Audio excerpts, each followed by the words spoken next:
Komplet tinstema l-kawża tal-libel li l-eks Prim Ministru Joseph Muscat fetaħ kontra l-avukat Christian Grima wara dan iddikjara fuq il-Facebook li kien Muscat li għamel il-bomba li qatlet lil Daphne Caruana Galizia.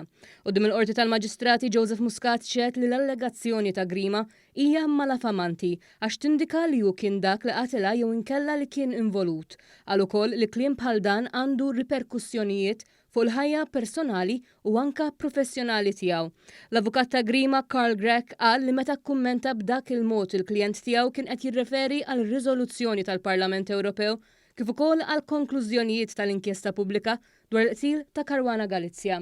Madankollu l-avukat tal-eks Prim Ministru Muscat Paolo Lija osserva li r-rapport tal-inkjesta pubblika lanqas kien għadu ġie ppubblikat meta Christian Grima għamel dik l-akkuża.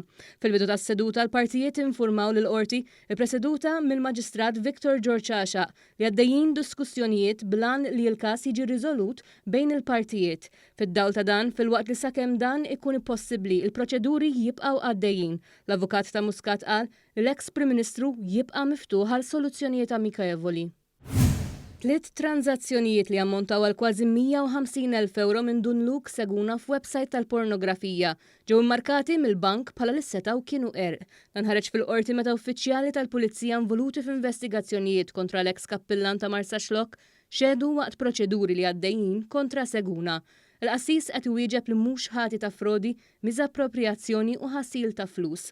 L-Ispettur Christopher Ellu iċċara ċifri li kien semma fix-xhieda preċedenti tiegħu, iżda spikka l-fatt li l-bank indika dawn it-tranzazzjonijiet lil qassis bil-ħsieb li seta' kien vittma ta' ingann.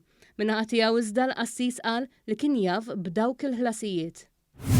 F'deċiżjoni tal-qorti ġiet ddikjarat li l-Union tal-Għalliema l-MUT għandha dritt li tipproteġi lill-membri tagħha permezz ta' azzjonijiet industrijali. F'degriet tal-imħallef Joanne Vella Kuxkiri l-qorti ċaħdet il-mandat ta' inibizzjoni mressaq mir-rettur tal-Kulleġġ San Albert il-Kbir kontra l-MUT. Fis-qarrija l-MUT qalet li se tkompli tagħmel pressjonijiet meħtieġa biex il-kulleġġ ma jkomplix jitmexxa dik li ddeskrivita bħala inkompetenza kbira. Qalet li se tkompli tintervjeni biex tieqaf l-emorraġija ta' edukaturi li qed jitilqu mill-kulleġġ. Saħqet ukoll li r-rettur u l-bord tal-kulleġġ għandhom jirriżenjaw jew jitneħħew mill-kariga minħabba attitudnijiet oppressivi li qed iħallu effetti ħorex fuq it-tagħlim u bekk anki fuq id-dritt tal-istudenti għall-edukazzjoni. L-MUT qalet il-kulleġġ jista' jiffunzjona biss jekk l-edukaturi kollha li jifdal inkluż il-management tal-iskola jitħallew joperaw.